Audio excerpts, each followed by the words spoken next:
Hello and welcome to Coffee Car Chat, and today we're going to be speaking about my 2025 social media predictions. Get in, loser! I've just gone and got myself a coffee. This is a grande caramel waffle cream iced latte, and it's very nice, but it's very sweet, and I should have known that when looking at it. Yeah, I'm not the biggest fan, but I also got myself a ham and cheese croissant, which I love and I've already had some of. If you've never seen our Coffee Car Chats before, I think I've only uploaded one, but essentially this is a nice little series I like to do on here where we sit, I'm in the car, I've just got myself a Coffee Car Chat, you're getting the name, and, sorry, I'm just looking at this person behind me. So we sit, have chats. It can be about social media, it can be about general life, catching up, just general chit chats, like kind of the same kind of vibe. If you going for a drive-through with your best friend and then sitting and speaking to her and having a catch up, that is what these are. I don't know what's wrong with his car, but they keep looking at me. I'm just gonna have some more of this before it gets cold. So, with it being the start to 2025, I thought, what a perfect time to do a Coffee Car Chats, but for social media predictions. I've got so many predictions for this year about different platforms, different content types, different strategies that I think are going to absolutely take off. Now, obviously, guys, this is just my opinion. I am a professional within the social media world, so I do see how it changes a lot, but at the same time, I know that at the same time these are just opinions. Don't hold me to it, but maybe do, because I'm good at my job. The first big prediction of mine is YouTube. YouTube is going to come back. We're seeing platforms such as Instagram and TikTok favour longer form content. Like, they've got the 10-minute feature, like they tell you to do a minimum of 1 minute. So clearly platforms are liking longer form content, and I think content creators are starting to enjoy creating longer form content again. I know I am. I love absolutely just sitting, kind of vibes like now, just sitting in front of the camera, waffling, speaking to you guys, and really like allowing my community to get to know me more. So I think YouTube is going to come back, especially with the TikTok ban that's going on in America. I have a I don't think TikTok's ever going to be banned. I just think they're going to have very strict rules. I know a lot of people on TikTok shop actually no. Especially with the TikTok ban in America, I think a lot of American TikTokers, are going to move over to YouTube, start favouring that longer form content. Now, I'm a YouTube lover. I love YouTube. I don't really watch Netflix. I prefer to watch YouTube videos and stuff like that. So, if YouTube comes back, I'm going to absolutely love it. I'd love to see more of my favourite YouTubers on that. And of course, I absolutely love sitting and filming YouTube videos. So, it's a win-win for me. Number 2 is about the TikTok ban. Now, I know I briefly covered this in number 1, but I don't think that they are going to ever ban TikTok as a whole. Especially, like, I know it's only in America at the moment, but I think it's too much of a profitable thing for them. Think about how much money they are making through TikTok. Like, it's too profitable for them to get rid of it. And I think there's a possibility that they're going to change a lot on TikTok, such as minimum age, which I think should be a thing. I generally think that you should have to submit some kind of ID, or if you're a parent, you should have to submit some kind of ID onto socials. Because, I mean, I got quite lucky. I was on social media quite young, I will say that, but it was nowhere near as toxic as it is now. Like, nowhere near as toxic. And I feel like if I was a 13-year-old growing up in social media today, I wouldn't know how to cope. I honestly wouldn't. Like, I knew what it was like when I was younger, and the pressure of seeing like Kylie Jenner, like in her Tumblr era, and wanting to be like that.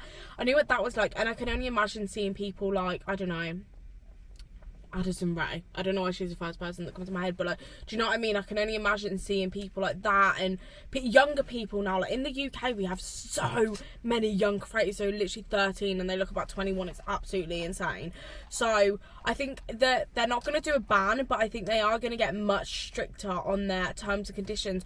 But do you know what as well? I think alongside that, not only to do with age, but like with a lot of things, I think so many businesses are going to, going back to my other point, move over to YouTube, because TikTok is so strict on what you can say. Like, I don't know whether any of you guys follow Hair Syrup. I use them, I love them, they're so good, and their TikToks are amazing. Lucy, the owner, has smashed it. Like, she has a full team now, but like even like at the beginning of her journey, the way she did her socials was amazing. But I honestly believe that business owners are going to come over to YouTube if there is a TikTok ban, because, or even before the TikTok ban. I don't think there will be one, because I think TikTok are becoming too controlling. Like, as I was saying about the Hair Syrup account before I got distracted, they've started,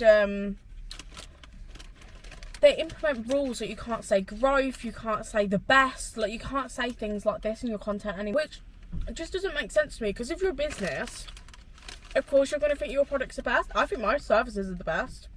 They are the best.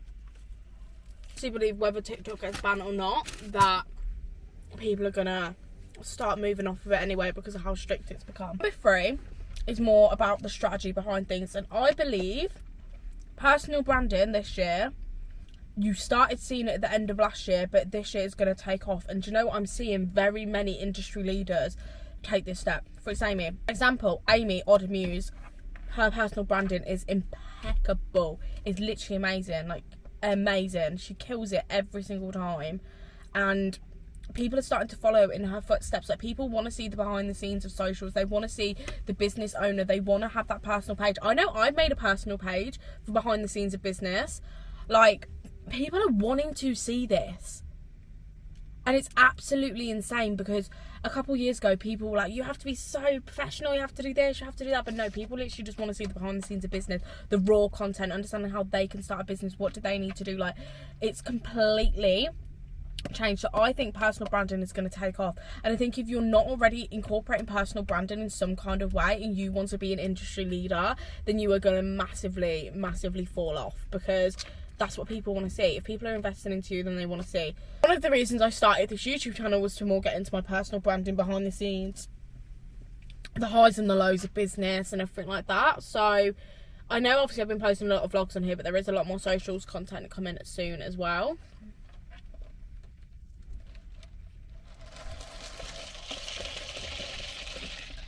I really don't like this drink. I had this yesterday. I brought a chai latte and it was disgusting. And my brother was like, why are you still drinking it if you don't like it? I was like, I've just paid £5 for this drink. It's going down me whether I like it or not. Social media prediction number 4. Or number 5? I think it's number 4. Number 4 is a bit of a different one. But I believe so many business owners are going to want to start running their socials by themselves. Now, I've thought this for a couple months now, which is why I've kind of changed up my strategies. I think people want to learn, they want to train, they want to understand, especially like, so I work a lot within the beauty industry. Sorry, I just got a notification. I work a lot within the beauty industry, and a lot of my clients offer training. So say, for example, they do lash accreditations and stuff like that. So I believe that so many more businesses are going to start training in social media, as they should. Like, honestly, I think, personally, whether I should be saying this as a business owner or not, but I honestly think that you should invest into learning about social media and understanding that part of your business, other than just throwing it to someone else all the time. Don't get me wrong, management is incredible. If you understand social media and then you've invested into someone to take over your social media because you don't have the time, then that's fine. But I honestly think so many businesses now are wanting to know every single part inside out, because I think businesses are now kind of getting to grips with understanding, oh, social media isn't just posting and hoping for the best. So you actually have to do so much work behind the scenes. So I believe that we're going to see an uproar of business owners training next year, which is a good thing.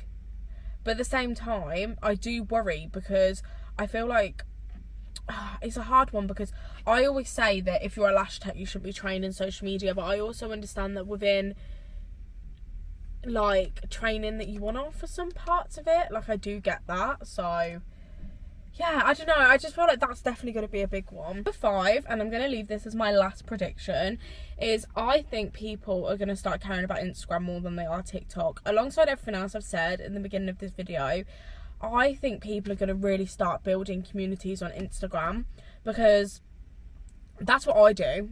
I love my community, and I feel like people are wanting to start growing on Instagram a lot more. And I feel like with everything else that's going on with TikTok, people are going to not trust the app as much and not trust the creators as much. And I feel like Instagram might turn into more of a fun, behind the scenes kind of platform, do you know what I mean, alongside YouTube. I feel like we're just going to see so much raw content. Also, my final, just last minute little prediction is people are going to want to stop going viral. Let's start focusing on that, because it's a load of shit. We don't want to go viral, we want to go communities. But guys, let me know your 2025 social media predictions in the comments. I'm going to go and finish this coffee, drive home, and have a good fucking day. So I hope you have the most amazing day. Tune in of day 4, I think it's day 4, of uploading videos every single day in January. I will see you very, very soon. And also, let me know in the comments if you want to see some more sit down videos talking about social media like this. I do have some coming out. Actually, let me tell you the ideas that I've got. This is completely going off topic. So I want to do a video. Let me know which video you want to see next. Equipment that you need to use for your content. How I went from feeling anxious with constant anxiety to confident, and what social media platforms you actually need to use to see your growth. Good ideas, guys. Love you. Thank you so much.